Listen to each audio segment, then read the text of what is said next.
Marriage is not just about love, it's about understanding, sacrifice, and sometimes, the lessons we learn the hard way.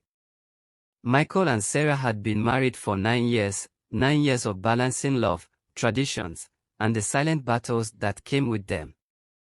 But on this day, their marriage was about to face a test neither of them saw coming. One evening, as Michael sat beside Sarah, he spoke with warmth in his voice. "Baby, I miss my family, it's been a while since they visited. How about preparing lunch tomorrow so I can invite them over?" Sarah sighed, barely looking at him. "Sarah, God willing, it will be good."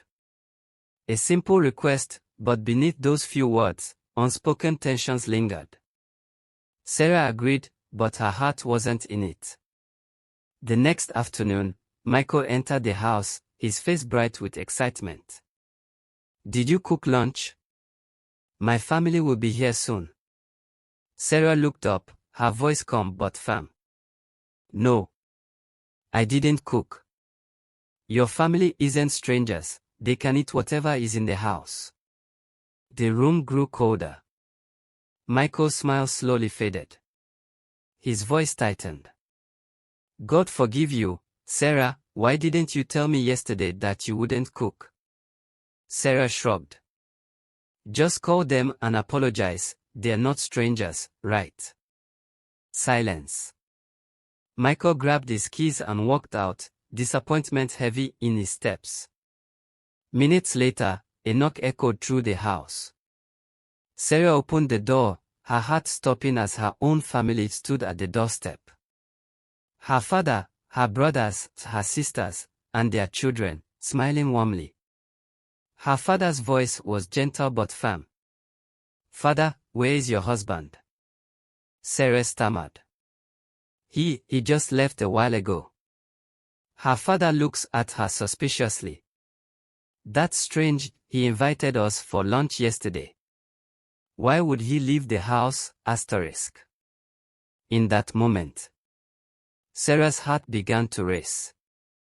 The same food she thought was enough for his family was now not enough for her own. Panic surged through her. She quickly dialed Will's number, pacing the kitchen. Sarah, whispering, panicked, "Why didn't you tell me you invited my family?"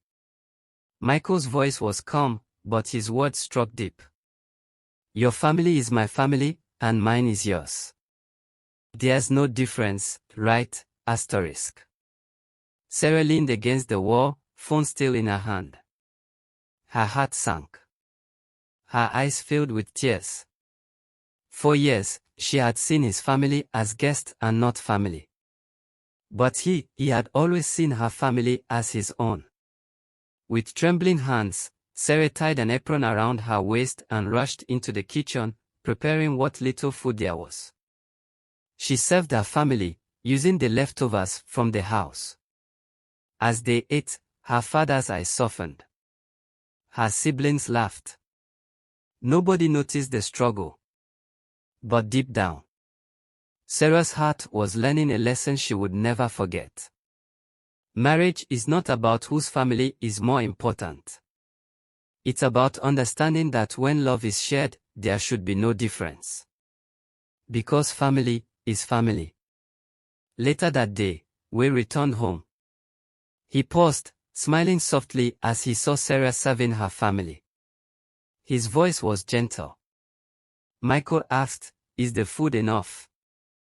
Sarah looked up, tears glistening in her eyes. "It's more than enough. Sometimes, it's not the food on the table that matters. It's the love that fills the home." If you learned something from this story, like, share, and subscribe. Because someone out there might need to hear this too. What's your take on this story? Would you have done the same if you were Sarah?